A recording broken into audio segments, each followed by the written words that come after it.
সুপ্রিয় দর্শক মণ্ডলী, আপনারা দেখছেন আবাইত্তা টিভির সোমবার বিকাল 8টা 3 মিনিটের দুঃসংবাদ। খবরটি প্রচারিত হচ্ছে ভারত বাংলাদেশের সীমান্তবর্তী স্থান পানিহাতা পাহাড়ের টিলা থেকে। সাথে আছি আমি চিন্তা করো মজিবর, আমার ডান পাশে সাথী মাতাই বদনাহাতে ইয়ামাতে কুদাসাই এবং আমার বাম পাশে আছে সুদূর চায়না থেকে আগত মিস্টার চুদলিং পং। শুরুতেই থাকছে বিস্তারিত। আমাদের দক্ষিণ পাড়ার আজাহার মিয়া হাইকোর্টের নির্দেশ শুননাই কইরে হারছে দ্বিতীয় বিয়া। এইটা লই এই বাড়ির মধ্যে শুরু হইছে কাজ্জা। আজাহার মিয়ার জীবনটারে তেল ছাড়াই খায় হারছে বাজ্জা। একটার জায়গা দুইটা বিয়া করে বেটা পড়ছে মহা মুসিবতে। দুই বউ রাতের কিলকুতা খায় হন গুইরা বেড়ায় পথে পথে। 19 থেকে 20 হইলে বেটার হুনুন লাগে জারি। উপায় না ভাইয়া দুঃখের সুরে বেড়া সাইরা দিছে গরবাড়ি। বিয়া যে কত মজা এইটা যদি হে আগে জানতো, এক বিয়ার জায়গা দুই বিয়া কইরা কি নিজের পায়ে নিজেই কুড়াল মারতো। দুই নৌকায় ফাউ দিয়া বেড়ার দড়ি গেছে সিরা, পথে গাড়ে ফইরা বেড়া কান্দে শিক্ষার ফাইরা। আজাহার মিয়ার বর্তমান অবস্থার বিস্তারিত খবর জানাতে আমাদের আবাইত্তা টিভির হলুদ সাংঘাতিক রিপোর্টার নাকারিস্টা এখন আমাদের সাথে সরাসরি লাইভে যুক্ত হবেন। হ্যাঁ নাকারিস্টা, তুমি কি আমাকে শুনতে পাচ্ছ? হ্যাঁ, চিন্তা করো মজিবর, আমি আপনাকে শুনতে পাচ্ছি। আপনারা দেখতেই পাচ্ছেন আমার সাথে রয়েছে দ্বিতীয় বিয়ে করে মুসিবতে থাকা আজাহার মিয়া। হাইকোর্টের নির্দেশ শুনে প্রথম স্ত্রীর অনুমতি না নিয়েই করে ফেলেছেন দ্বিতীয় বিয়া। তার এখন বর্তমান অবস্থা কি তা এখন আমরা তার কাছ থেকে শুনবো। ঠিক আছে। এই যে আজাহার ভাই, দ্বিতীয় বিয়ে করার পর আপনার অনুভূতি কি?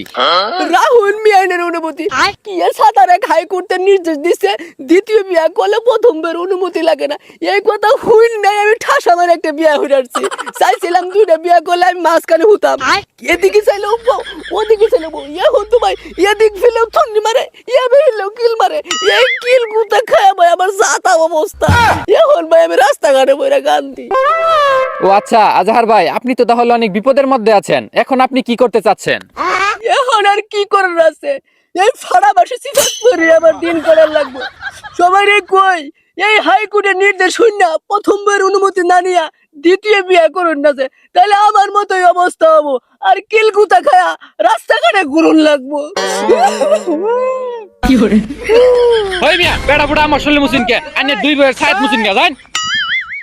হ্যাঁ চিন্তা করো মজিবর, এই ছিল আজাহার মিয়ার সর্বশেষ আপডেট। এতক্ষণ সাথে ছিলাম আমি হলুদ সাংঘাতিক রিপোর্টার নাকারিস্টা, আবাইত্তা টিভি, ভারত বাংলাদেশের সীমান্তবর্তী স্থান পানিহাতা।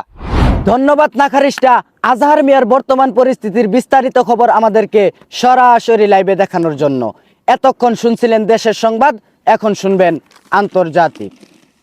আমেরিকার প্রেসিডেন্ট ডোনাল্ড ট্রাম্প হইল একটা লুবি নেতা। শক্তের বক্ত হালা নরম রে পাইলেই মারে যাতা। ভেনেজুয়েলা দখল করে এখন চোখ পড়ছে তার গ্রিনল্যান্ডে। ইরানের লগে মারাইবার গেলেই তারে কইরা দেয় সানডে মানডে। ক্ষমতা পায় হালার চোখ দুইটা হয়ে গেছে অন্ধ। বালাকাম তো দুরুস্থান, এখন পর্যন্ত যা করছে সবই মন্দ। সবসময় উৎপাইতে থাকে কোন সুমুকার পাঁচাত দিউন যাইব আঙ্গুল। একটুখানি সুযোগ পাইতেই আঙ্গে মাঙ্গে বাজায় দেয় গন্ডগোল। ক্ষণস্থায়ী দুনিয়ায় চিরস্থায়ী ক্ষমতা তোর থাকতো না আর বেশি দিন। পাপ সারে না বাপরেও বুঝবার ভাইবি পরকালের জীবন কত কঠিন। এতক্ষণ শুনছিলেন আন্তর্জাতিক সংবাদ। আজকে আর আবহাওয়া কইতাম না। চিন্তা করো মজিবর, তুই যাবো কদিন আগে। আরে চুদলিং পং, দুর্হেবালা লাগে গরম, সন্ধ্যাবেলা লাগে ঠান্ডা। অর্ধেক রাইতো উঠটা দেখি আন্ডা হয়ে গেছে টুন্ডা। ওয়াচিং আন্ডা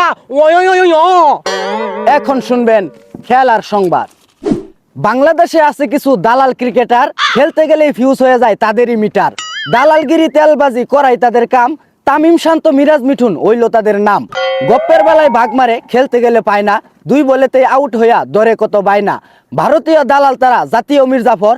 2 দিন পরেই বুঝবার ভাইবি কে আপন কে পর। উচিত কথা তিতাই লাগে বিলাই বাজার গরম ভাতে। কয়দিন পরেই গাঠটি লইয়া ঘুরবি পথে পথে। দালালগিরি তেলবাজি আর কতদিন করবি? পাবলিক যেদিন দৈরে হারবো পলাইয়া কই যাইবি। এই ছিল আবাইত্তা টিভির দুঃসংবাদ। এতক্ষণ সাথে থাকার জন্য ধন্যবাদ। ভিডিওটি ভালো লাগলে শেয়ার করে অন্যকে দেখার সুযোগ করে দিন। বিনোদনকে বিনোদন হিসাবে দেখুন। ঝাঁকানাকা পেজটি ফলো করে রাখুন।